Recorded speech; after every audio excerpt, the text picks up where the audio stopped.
You ever get that mix of nerves, hype, and straight-up pride that only hits when you're riding with your team? Yeah, Dolphins fans lived that to the fullest today. We got an overtime win, a scare that almost turned into a full-on nightmare. A head coach rolling the dice like the whole season was on the line, and to top it off, the future of our quarterback might be shifting right in front of us. It was one of those days in Miami where the sun's out, the vibes are good, and the drama refuses to chill. So sit back, drop that like, and let's get into it. You know that bittersweet win feeling, right? That's exactly what we got against the Washington Commanders. A tight game, 16-13 in OT, with Dolphins fans hanging on every snap. But right in the middle of all that excitement came the moment that made the whole fan base freeze. Achane, the spark plug of this offense, walked off limping in the final minutes. And nobody knew if it was a tiny scare or the start of something ugly. Losing the most explosive player on the roster just when momentum's finally swinging our way, that's the kind of thought that makes your stomach knot up. Right after the win, Achane hit the podium looking calm as ever and broke it down. Said he felt something in his back late in the fourth and didn't want to push it. He even said he could have gone back in, but his body told him to pump the brakes. And when the fastest man on the field says he needs a second, you let him have it. The good news? Nothing serious. The even better news? He gets the bye week to reset. Breathe, Dolphins fans. Breathe. And look, if there was one name carrying the night, it was his. Achane had the entire offense riding on his shoulders. 120 rushing yards on 21 carries, plus another 45 through the air. That's not just production, that's tone setting. He's the kind of player who changes the energy in the stadium every time he touches the ball. When Achane hits that burst, you feel the whole place rise. When he goes down, you feel your heart drop. That tells you everything about how essential he already is to a team learning how to survive close games. Now think about where this puts Miami. 2 straight wins. Rhea shot at a third against the Saints, and an offense that's finally finding balance. But success doesn't silence the one question echoing through Hard Rock Stadium and all over Dolphins Twitter. How far can McDaniel's all-gas style really take this team? The fan base is split. Some folks love the swagger, others think it's a little too reckless. But one thing's undeniable.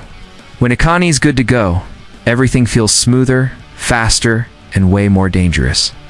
This win showed something important. The Miami Dolphins know how to suffer through a close one without tapping out.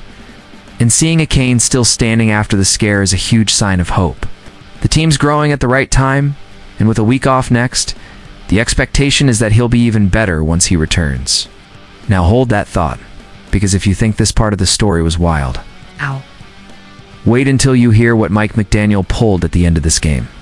There are decisions that pump up a fan base, and decisions that make everybody sit back and wonder what just happened.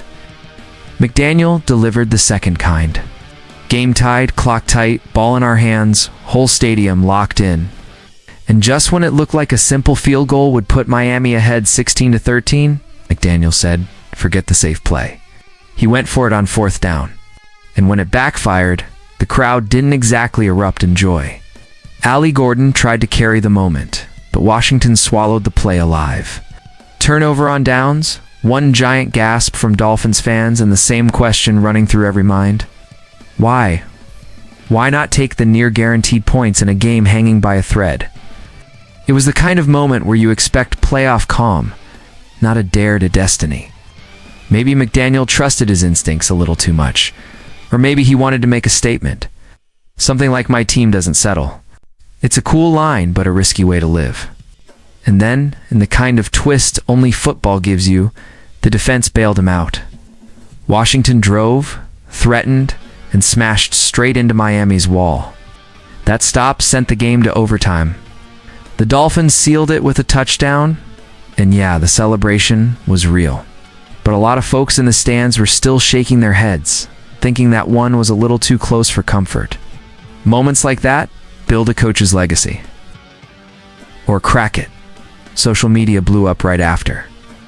Half the fan base backed McDaniel, calling it fearless and saying greatness requires a little insanity. The other half went after him hard, saying it was reckless, unnecessary, and the kind of habit that bites you in January. And with Miami finally showing consistency this year, is this really the time to push the limit like that? To be fair, McDaniel clearly believes in his guys. He sees possibilities where others see risk. But even then, the message left hanging in the air is tricky. The line between bold and careless is razor thin. At the end of the day, 16-13 looks great in the standings, but the vibe afterward was a whole lot of nervous energy. Because you know as well as I do, Dolphins fans, one mistake like that in the playoffs can sink an entire season. And if you think that was the most controversial storyline of the night, wait until you hear what's being said about Tua Tagovailoa's future in Miami. There are conversations no fan wants to deal with, but they come anyway once the dust settles. And this is the one that stings the most. The future of Tua Tagovailoa. His name hit every show, every podcast, every panel. And according to Ian Rappaport, Tua's future is tied directly to Mike McDaniel. Their careers are linked, almost like neither moves without the other. If McDaniel's out, Tua might be too. It's a heavy thought for anyone wearing aqua and orange. McDaniel has always been Tua's biggest advocate. When people doubted, he doubled down. He built an offense around what Tua does best. But let's be real, patience in this league is short. Starting the year 3-7, plus the inconsistency, shook some confidence. Too many interceptions, too many shaky decisions. 13 picks in 10 games is the kind of stat that makes even the most loyal fan wince. And still, there's a solid group of supporters who believe he needs backing, not replacing. Owner Stephen Ross will make the call on McDaniel after the season. He likes him, respects his offensive mind, but also knows a locker room loses faith when wins don't come easy. If the call is drastic, the domino effect is massive.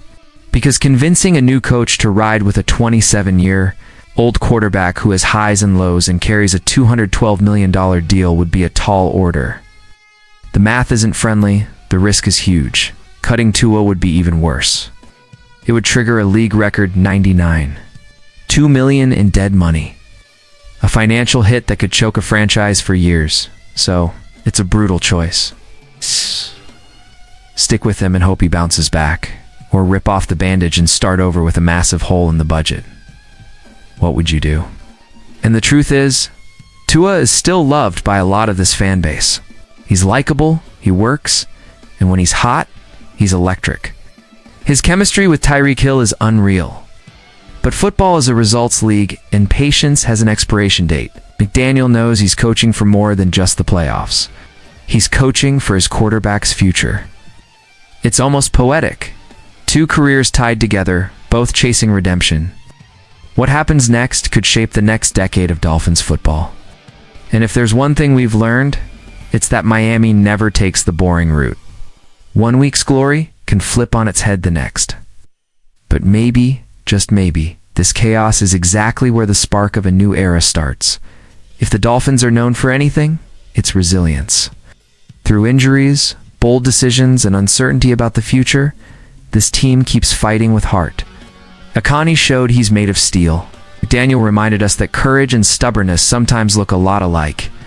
Tua proved he still has something to say. This story is nowhere near finished. It's only beginning. Now it's your turn. You were in McDaniel's shoes. What would you do? Drop a comment, hit that like, and stay ready. Miami's got plenty more Tasho.